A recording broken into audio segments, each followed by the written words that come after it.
Hello, dear listeners, and welcome to another episode of our podcast. Today, we're going to delve into a topic that's not only fascinating, but also incredibly relevant in our current climate, both literally and figuratively.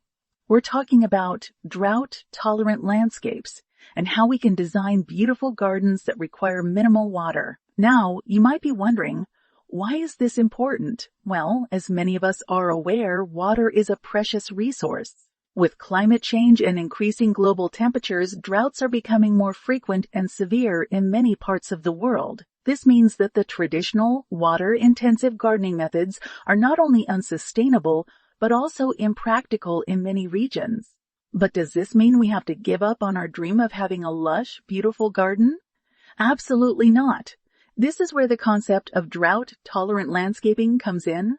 It's all about creating a garden that's not only beautiful, but also resilient and sustainable, requiring minimal water to thrive. So how do we go about creating such a garden? Well, the first step is to understand the concept of xeriscaping. Xeriscaping is a landscaping philosophy that uses as many native drought-resistant plants as possible and arranges them in efficient water-saving ways. Now, when we talk about drought-resistant plants, we're not just talking about cacti and succulents, although they are fantastic options. There are many beautiful plants that are surprisingly drought-tolerant. For instance, lavender with its beautiful purple flowers and pleasant scent is a great choice.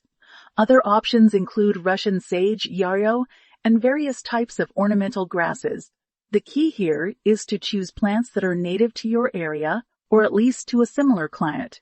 These plants have adapted to survive in these conditions and will thrive with minimal water. Now let's talk about the arrangement of these plants. In a drought-tolerant landscape, the way you arrange your plants can significantly impact their water needs. Grouping plants with similar water needs together can help ensure that no plant gets more or less water than it needs. This method, known as hydrozoning, can significantly reduce water waste. Another important aspect of drought-tolerant landscaping is the soil. The right type of soil can make a huge difference in water conservation. For instance, sandy soil drains quickly and doesn't hold on to water, making it a good choice for drought-tolerant plants. Adding organic matter to your soil can also improve its water holding capacity. Mulching is another effective way to conserve water. A good layer of mulch can help keep the soil cool and moist, reducing evaporation. It also suppresses weeds, which compete with your plants for water. Now, while we're focusing on minimizing water use, it's important to remember that these plants do need some water, especially in the establishment phase. The key is to water deeply but infrequently, encouraging the plants to develop deep root systems that can tap into the moisture in the soil. And finally, let's not forget about aesthetics. A drought-tolerant garden doesn't have to be boring or sparse. With a bit of creativity, you can create a stunning landscape that's full of color and texture.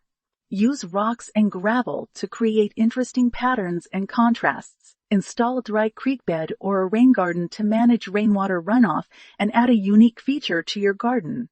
In conclusion, a drought-tolerant landscape is not just a practical solution to water scarcity, but also a creative challenge. It's about reimagining the possibilities of what a garden can be and creating a beautiful, resilient space that's in harmony with the environment. So, whether you're a seasoned gardener or a beginner, I hope this episode has inspired you to consider the possibilities of drought-tolerant landscaping. Remember, every drop of water saved is a step towards a more sustainable future. Thank you for joining me today. And until next time, happy gardening.